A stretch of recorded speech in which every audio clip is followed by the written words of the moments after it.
Today we're going over one of the most historically balanced brawlers in the game. That's right, we're talking about Buzz. We'll be going over his basics and then talk further about Buzz and his playstyle, his interesting matchups, and why exactly he managed to stay relatively balanced for so long in a world where imbalance is the norm, though that might not be the case any longer. First, his basics. Buzz is quite tanky at a 10,000 health and has a fast movement speed of 770. His main attack sees him blow 5 close-range sound waves from left to right, with each sound wave dealing 840 damage, but has an unload speed of 0.9 seconds. His range is very short, being at 2.67 tiles, and his reload is very fast at 1 second. He also charges his super if brawlers are within a 6 tile radius of him. Speaking of his super, let's talk about it. Buzz's super sees him throw out a buoy, I don't know, with a 10 tile range, and if he hits an enemy, they get stunned. The stun is based on how far away Buzz was when throwing his super, with the max stun time being 1.5 seconds, and the min stun time being 0.6 seconds. His super can be interrupted if he's attacked by crowd control during his super. The first thing that's noticeable with Buzz is that on paper he's quite similar to a tank. Obviously his health. A health in the 5 digits is basically a requirement for a tank, and any brawler who has that amount inherently can have some argument for tanking. Furthermore, his attack range is quite low, which is another feature of most tanks, as well as having a fast reload speed. And finally, his super. A lot of tanks such as El Primo, Bull, and Daryl have their movement tools come from their super, and Buzz is no different, with his main approach tool being his super. Yet, there's a fundamental difference that separates Buzz from the other tanks, and it's quite obvious: how he gets his super. See, the thing about tanks is that they're often incentivized into soaking damage for their super, in the form of the tank tree. This leads to more aggressive gameplay, as the tanks have lots of health to waste, and even if they're shot down, they can still get important supercharge. On the other hand, you have Buzz. He gets his supercharge from being in the vicinity of enemies. You would think that this makes him more aggressive, and to a degree it does, but not really to the extent of a tank. See, Buzz's health is of course a tool for survivability and getting close to enemies, but losing it doesn't give him any incentive like it would for a tank.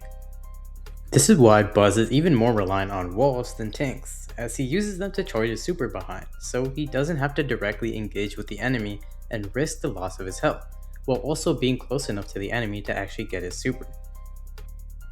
So, what exactly is Buzz then? Well, it's simple. A Buzzassin. Buzz Assassin? I don't know. He's a brawler that thrives on pressure, similar to a tank, but uses that pressure for himself, assassinating enemies rather than relying on teammates to finish the job.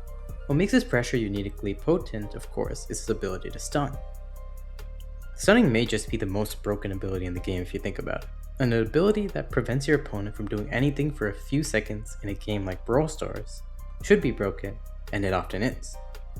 Yet, Buzz has never really been too broken unless it was with some bug.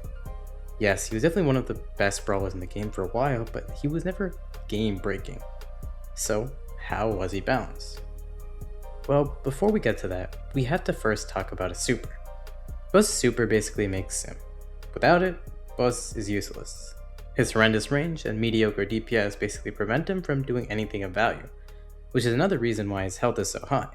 But all in all, he relies on his super heavily. But there's a fundamental problem with it.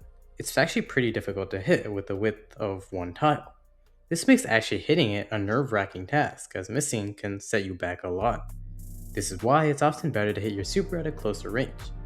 But there's a trade-off to this. Buzz's stun amount is less, and for Buzz, his stun is everything.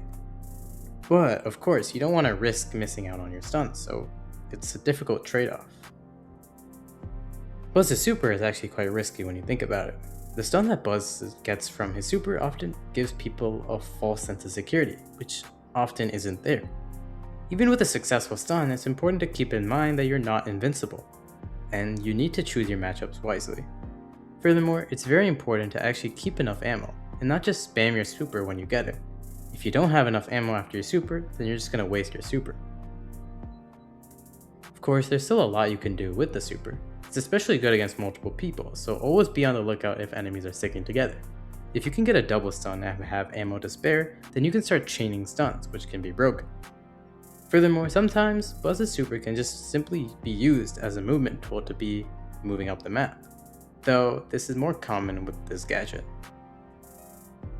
Finally, its relationship with walls. If you hit a wall with your super and an enemy is close enough to that wall spot, then you stun them.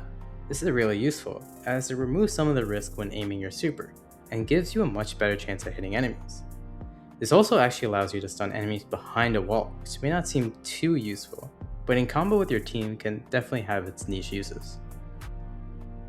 And now let's talk about how he's been balanced.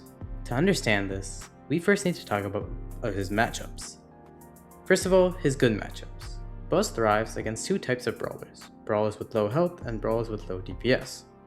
Since Buzz has a mediocre DPS himself, killing enemies before they get unstunned is of vital importance, and brawlers with low health, obviously, are easier to kill. As for low DPS brawlers, Buzz's large health allows him to actually stay alive to start farming his stuns, even if he's not able to kill the enemy after a single stun. Now his bad matchups. Buzz struggles heavily against, well, the opposite of what I just said. Brawlers with high health and brawlers with high DPS and, more importantly, burst damage. Often tanks have that perfect combination of having really high health while also solid DPS at a close range, enabling them to do well against Buzz, even despite his stuns. However, his worst matchup by far comes against brawlers with crazy burst damage at a short range. Even with his stun, Buzz's DPS just can't compete with someone like Shelly or even an Edgar with his self-healing, and it gets even worse when Buzz doesn't have his super. With his matchups, we can see that Buzz has clear strengths and weaknesses. With such a defined matchup chart, it's easy to see why he's never been too broken in both ways. He's always able to be counterpicked, and he's always able to be used as a counterpick. Even in his prime when he got his Hypercharge, he still wasn't broken, as he still had lots of counters. Overall, he always had his solid niche, never being too good, nor too bad. But things are starting to change. See, Buzz's balance thrives on a balance between a more passive meta, filled with more squishy, less DPS brawlers, and a more aggressive meta filled with more burst-reliant brawlers. Too passive and he would get too broken, and too aggressive and he would become horrible.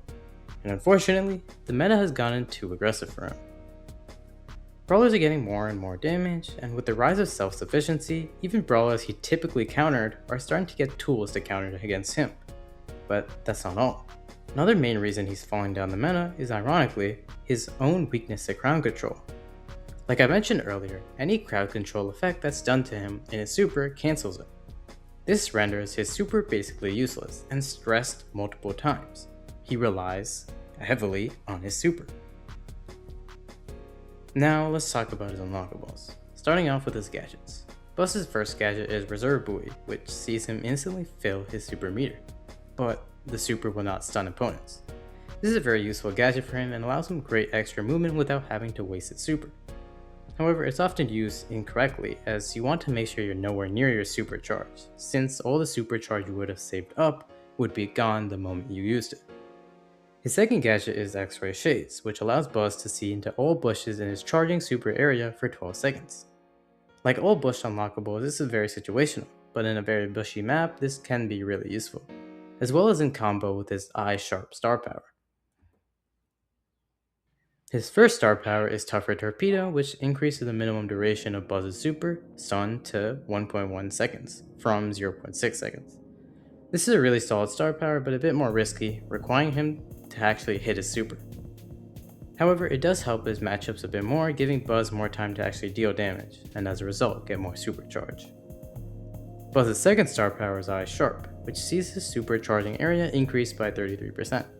This is a really good star power for him, letting him fight better against more long-range targets, and overall having an easier time in charging up his super. His Hypercharge is Buzz Watch, which sees Buzz be able to use the super again if it hits a wall. This takes out a lot of the risk that comes with using his super, allowing him to basically get a free super hit, as well as potential for crazy mobility across the map. Overall, Buzz is starting to look like a relic from a more balanced era. He thrives on being part of a fine-tuned ecosystem, but now that ecosystem is at threat. With the more aggro meta than ever, Buzz is struggling more and more, and now his only salvation is likely his buffies whenever he gets them. What a state of the game we're in. As always, if you liked the video, make sure to like and subscribe to help support the channel. If you want to support the content even further, become a member for some special perks like helping out on videos or choosing PowerPoint brawlers. And finally, watch this video, check out this playlist, join the Discord server, or check out my music channel if you like the music in the video.